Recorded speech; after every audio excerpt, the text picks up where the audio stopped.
Actually ব্যাপারটা হলো যে ভূতের কথা বললেই আমাদের চোখের সামনে ভেসে ওঠে সেই আমাদের দেখা বিভিন্ন রকম হলিউড সিনেমার বিভিন্ন দৃশ্য, vampire, haunted house, Annabelle doll, এছাড়া আরও অনেক কিছু। কিন্তু সেই প্রাচীন কাল থেকে আমাদের ভারতবর্ষে যুগে যুগে লোকের মুখে মুখে বিভিন্ন ভৌতিক কাহিনী ঘোরাফেরা করছে।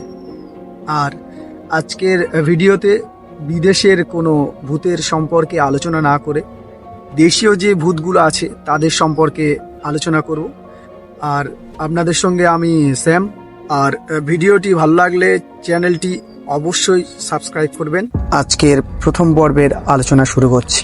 এবারে যদি আমরা বাংলার দিকে চলে আসি, তাহলে বাংলার লোককাহিনীতে প্রাচীন কাল থেকে মানুষের মুখে মুখে নানা ভূতের গল্প শোনা যায়।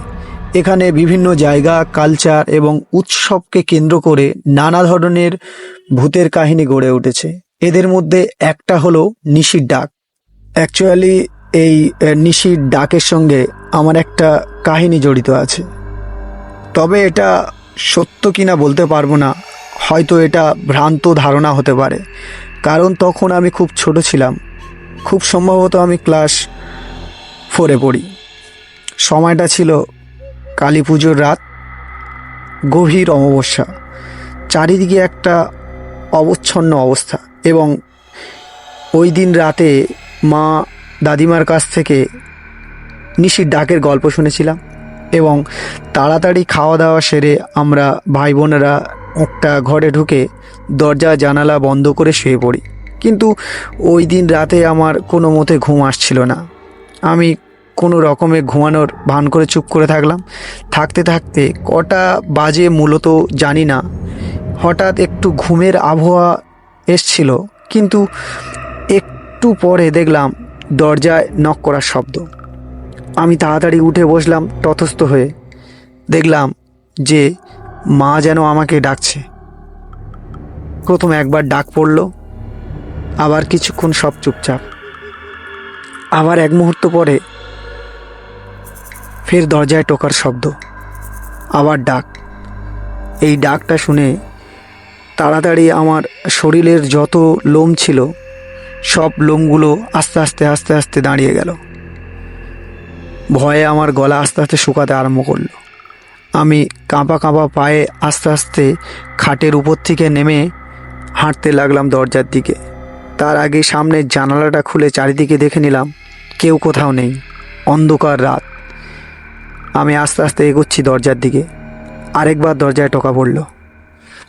আমি এগিয়ে দরজা খুলতে যাব, ঠিক তার আগের মুহূর্তে দরজার কাছে একটা গ্লাস ছিল, সেটা মেঝে পড়ে গেল এবং সেই শব্দে সবার ঘুম ভেঙে গেল। ভাই বোনেরা যারা ছিল ওরা উঠল এবং উঠে আমাকে জিজ্ঞেস করতে আমি পুরো ঘটনাটা বললাম। মাও ঘটনাটা শুনল।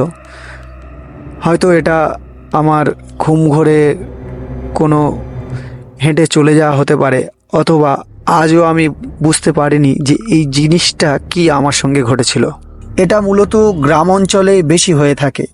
গভীর রাতে বা ভোর রাতে যখন সব মানুষ গভীর ঘুমে মগ্ন থাকে, ঠিক তখনই পরিবারের অথবা বন্ধুবান্ধব বা কারো রূপে আত্মা এসে নাম ধরে ডাকতে থাকে।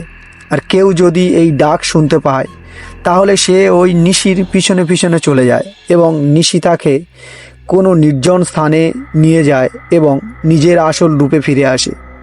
তারপর কি হয় কেউ জানে না। তবে নিশির ডাক যে একবার শুনেছে অথবা যে নিশির পিছনে পিছনে একবার গিয়েছে তাকে আর জীবিত ফিরে পাওয়া যায়নি। পরবর্তী বাঙালি ভূত হলো মেছো ভূত। এরা মূলত মাছ খেতে খুব ভালোবাসে। এরা থাকতো সেই সব অঞ্চলে যেসব অঞ্চলগুলোতে মাছের আনাগোনা বেশি থাকতো। এর ফলে রাতে যখন কোনো মানুষ মাছ ধরতে যায় এরা তার পিছু নেয় এবং সে রাতে যত মাছ ধরে সেই মাছগুলো এরা তুলে খাওয়া আরম্ভ করে। কিন্তু তাদের বাধা দিতে গেলে যে মাছ ধরতে যায় তাকে চরম বিপদের মধ্যে পড়তে হয়। অনেক সময় তার মতিভ্রম হয়ে যায় এবং সে সারা রাত ওই মাছটুকু নিয়ে সেই রাস্তায় ঘুরপাক খেতে থাকে। অনেক সময় এরা নানা বিপদের মধ্যে মানুষকে ফেলে দিতে পারে।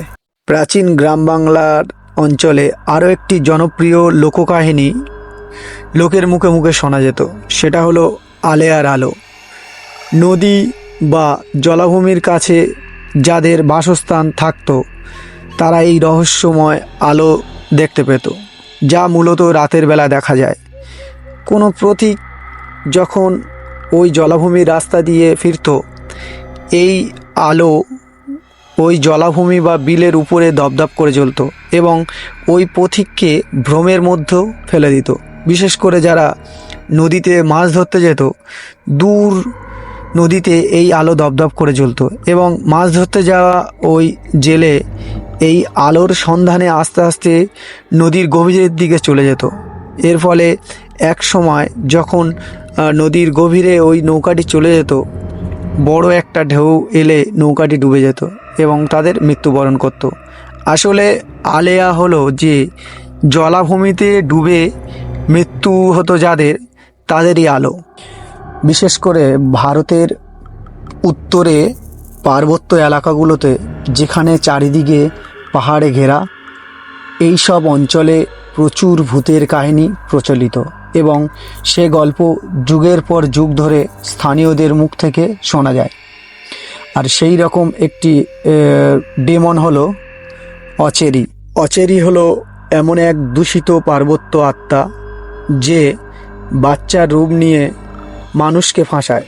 শোনা যায় যে অল্প বয়সী মেয়ের ভূত, যাকে মর্মান্তিক যন্ত্রণা দিয়ে খুন করা হয় এবং তা থেকে অচেরির জন্ম হয়।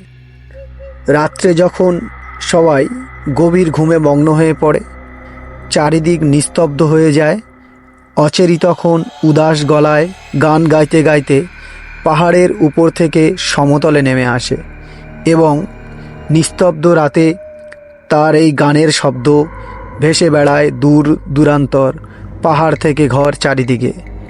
আর তার এই গানের আওয়াজ যদি কোনো বৃদ্ধ অথবা বাচ্চারা শোনে, সে গভীর রোগে আক্রান্ত হয়ে পড়ে এবং অনেক সময় মৃত্যুবরণ করে। অচেরির এই গানকে স্থানীয়রা অভিশপ্ত বলে মনে করে, কারণ তার এই গান যে একবার শোনে, সে সংক্রমণ ও অসুস্থতার মধ্যে পড়ে যায়। কিন্তু দিনের আলোতে অচেরি রূপ পরিবর্তন করে এবং সে একটি ধূসর চামড়ার দুর্বল বাচ্চার রূপ নেয় এবং সমতল ভূমিতে নেমে আসে। প্রথম নজরে তাকে দেখলে খুব নিরীহ এবং ভালো স্বভাবের বলে মনে হয় এবং তার সঙ্গে যে ঘনিষ্ঠ হওয়ার চেষ্টা করে তাদের জন্য রোগ ও মৃত্যু নিয়ে আসে এবং তার ছায়া একবার যার উপরে পড়ে, সে কঠিন শ্বাস যন্ত্রণায় ভোগে এবং মৃত্যুবরণ করে। অচেরি বিশেষত বৃদ্ধ ও বাচ্চাদের উপরে প্রভাব বিস্তার করে। অচেরির হাত থেকে পরিবারকে রক্ষা করার জন্য পাহাড়ি অঞ্চলের মানুষেরা লাল পোশাক অথবা লাল ফিতে এবং লাল ব্যান্ড ব্যবহার করে, যা তাদের বাচ্চা কাচ্চাদেরকে অচেরি থেকে অনেক দূরে রাখে। এছাড়াও পাহাড়ের বিভিন্ন অঞ্চলে বিভিন্ন ধরনের ভূতের কাহিনী শোনা যায়। আর এমন একটি ডিমন হলো ঘুল বা গুল। এরা প্রধানত কবরস্থান বা গোরস্থান অথবা পরিত্যক্ত জায়গায় বাস করে এবং মৃত মানুষের মাংস এরা ছিঁড়ে ছিঁড়ে খায় এবং এরা যে মানুষের মাংস খায় সেই মানুষের রূপ ধারণ করে এবং অন্য মানুষকে বিভিন্নভাবে ফাঁসায়। ঘুল মূলত আরবি লোককাহিনীর একটি ভূত, যা মূলত ভারতের কোনো কোনো পাহাড়ি অঞ্চলে এর দেখা মেলে এবং এগুলোকে ছালাবার সঙ্গে তুলনা করা হয়। প্রথম পর্বের ভিডিও আজকের এই পর্যন্ত এবং আগামী দিনে দ্বিতীয় পর্ব নিয়ে আলোচনা শুরু হবে। আর ভিডিওটি কেমন হয়েছে অবশ্যই কমেন্টে জানাবেন এবং চ্যানেলটি সাবস্ক্রাইব করবেন।